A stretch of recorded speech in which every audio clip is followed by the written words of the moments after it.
life and character. After publishing 2 remarkable volumes about Adams' public life, Bemis said in 1956 that he was leaving the inner J.Q. Adams to be portrayed someday by others.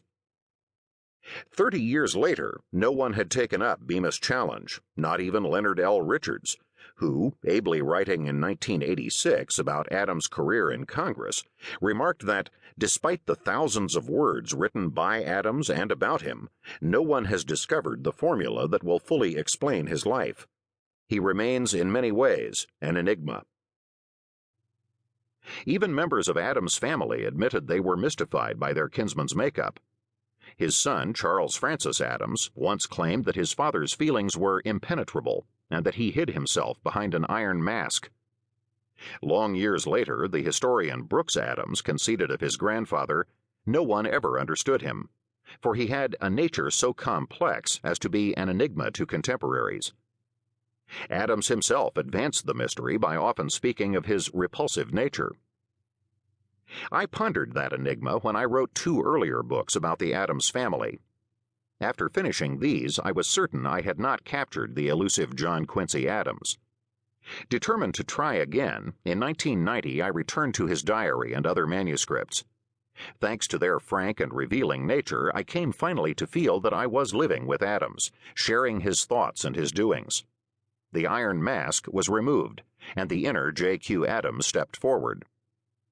I found the key to the mask when I learned to understand the effects of a recurring major depression that dogged Adams' life.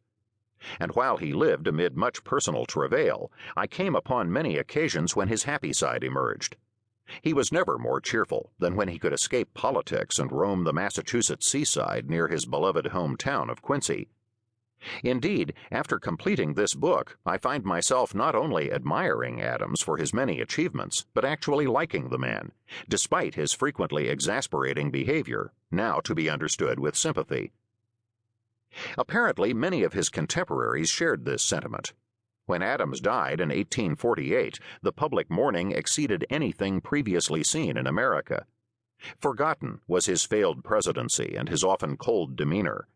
It was the memory of an extraordinary human being, one who in his last years had fought heroically for the right of petition and against a war to expand slavery that drew a grateful people to salute his coffin in the Capitol and to stand by the railroad tracks as his bier was transported from Washington to Boston. In the 19th century, only the death of Abraham Lincoln would elicit a greater display of national sorrow. I have tried to write a biography that embraces the private as well as the public side of the John Quincy Adams, who could inspire such grief.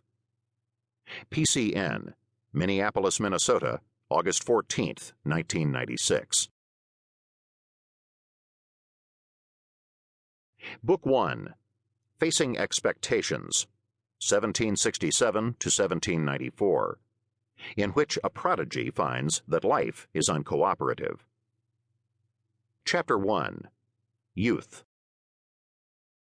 My head is much too fickle. My thoughts are running after birds' eggs, play, and trifles, till I get vexed with myself.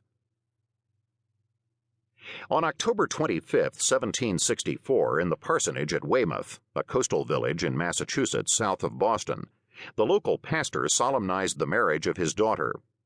Standing in the parlor, Abigail Smith, second child of the Reverend William Smith and Elizabeth Quincy Smith, took as husband John Adams, resident of nearby Braintree and a rising lawyer in the colony of Massachusetts Bay. The couple's first child, born on July 14, 1765, was named Abigail, though the family always called her Nabby. Second in line was John Quincy Adams, born July 11, 1767. Until his college years, he was known as Johnny, and thereafter usually as John, despite occasional confusion with his father. To avoid this, as a youngster, Johnny began signing himself as JQA, a practice that he continued through life and that his family often adopted. After Johnny's birth, other siblings soon followed. Another sister, Susanna, died in February 1770 after barely a year of life. Then Charles arrived on May 29, 1770, and Thomas Boylston Adams was born on September 15, 1772.